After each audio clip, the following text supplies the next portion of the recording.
години. Ама човек, това, виж са, ти си имаш здраво семейство и сте далеч повече контактували, нали, с вашето дете. Така, аз съм разведен и се виждам примерно с сина ми събота и неделя, да речем. И изведнъж става на 16 години,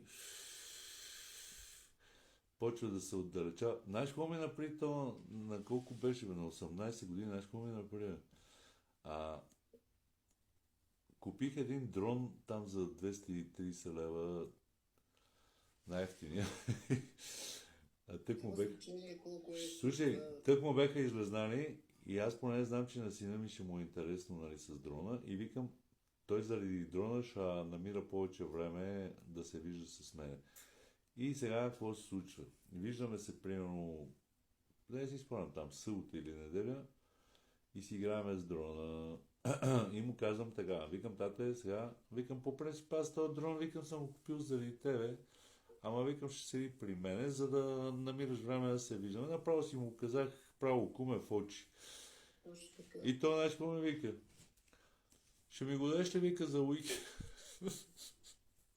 Кобре, ще ми го дадеш, ще вика за уикенда и повече да го видях този дрон никога. Между другото, тази история да съм те чул, вече да я разказваш. Слушай, Че този дрон въобще не е при него вече. слушай бе, имаше и друг случай. Слушай сега какво става. Бехме му купили там някакъв голф двойка или какво беше.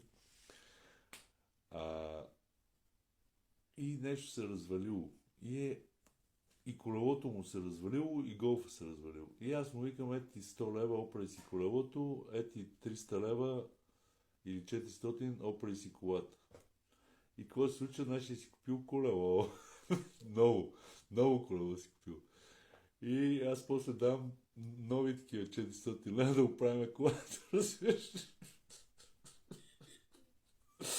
Такива някакви недоразумения ни се случват. Те всички деца в пубертата минават през един много сложен етап. Аз от личен опит Казвам ти на последното поколение. но ти казвам, това е последното поколение тотал щета. Аз това исках да кажа същото. Тотал щета. Аз от мой личен опит ти казвам, че... Но слушай ме внимателно. Аз като се замисля, като сме били и ние на 18, 20, 25 години, и ние сме били някаква така щета, най-вероятно. Ангеле, И ние сме били бъгнати от всекъде. аз съм бил значи първото поколение след като падна комунизма и когато почна тази новата ера демокрации, глупости и не знам си какво. Половината ми съученици умреха от наркотици. Другата половина заминаха по затвори и по такова. На мен също ми се случи да мина оттам, като разбира се виден. Айде, бутни тази такова, махни тия шоу, тук и това сложи ги там. Как да не премина през този етап. Обаче, все пак имахме някаква интелектуална подготовка. Слушай, искам да ти кажа нещо. Мои съученици нямам аз където са умирали от наркотици, защото аз съм, нали, малко по-старо поколение, още ги нямаше наркотиците, ние като бехме ученици. Обаче това щеше да е много трагично за моя живот, да го кажа аз, да кажа половината ми съученици измреха от наркотици. Това е голяма трагедия. Ти си живял голяма трагедия, казвам ти, бе. Но ти казвам, факт, тези хора си отидаха и по-наглост. Аз и при положение, че аз съм бил в спортна гимназия, завършил съм спорт и всичко. И ти казвам, че тези момчета, които бяха супер надежни спортисти и с потенциал за такова, си отидаха от наркотици. Слушай, ти не ми ги хвали спортистите. Спортистите не са особено интелигентни и кажеш им, взимай допинг, взима. После умрел от допинг, няма проблем всичко. Значи, Важно е титла. Важното е титла да има, бе. Аз не ти хваля нито спортисти, нито ти хваля наркомани. Казвам ти, Чакай, аз засегам такива. Слушай ме, засегам такива теми, които е хубаво хората да се замислят. Станал световен шампион по вдигане на тежести и умрел на 35 години. Това нормално ли се струва? По-добре да не си ставал никога никакъв световен шампион. За какво ти да сипеш здравето и да умреш на 35 години? видя ли преди 2 дена, че изкараха и Ведо Алова, че си е спечелила всичките неща с допинг, благодарение на допинг. Не съм го гледал. Я разкажи някаква подробност. Ето казвам ти, сега в момента Ивето Алова отнеха и титлата там от 2016, защото са излезнали пробите и в момента я разследват за допинг скандал голям.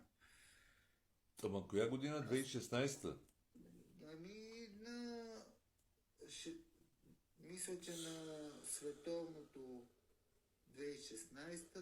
Ама, братле, сега сме 26-та, за каква 2016-та ми говориш? Да, с 10 години давно. 10 години и са правили проби ли тия идиоти? Ами сега нещо са установили, че там при допинг факт бе, човек. Слушай, сега искам да се замислиш на това, което ще ви кажа. Не само ти, искам всичките да мислите тук. Целият свят се дирижира от сатаната. Той ги прави тия шампиони и после ги развенчава сатаната. Това всичко е цирк, да ти отвличат вниманието и в същото време Бойко Борисов, Певски и сатаната грабят по 100 милиарда от България и на тебе ти викат: тая година ще плащаш повече данъци и ще работиш малко повече, защото си прос. Не виждаш ли, че е така? Виж, че... Ангеле, казвам ти, така е. Слушай бе, виж, че... Слушай бе, те ако могат да ти сложат данък на въздуха... аз да пак ли бе? Каквото дишаш, това да си плащаш. На тебе не ти да. Слушай бе, ако може да ти сложат данък на слънцето, те ги мислят тия... Даже, между другото, аз... това не го знам със сигурност, но са ми го казвали в Испания. Направиха пропаганда, слънчеви батерии. Нали, хората да инвестират в тия слънчеви батерии. Там някакви далавери им отпуснали, примерно, намаляване на данъците, там държавата изкупува енергията, примерно.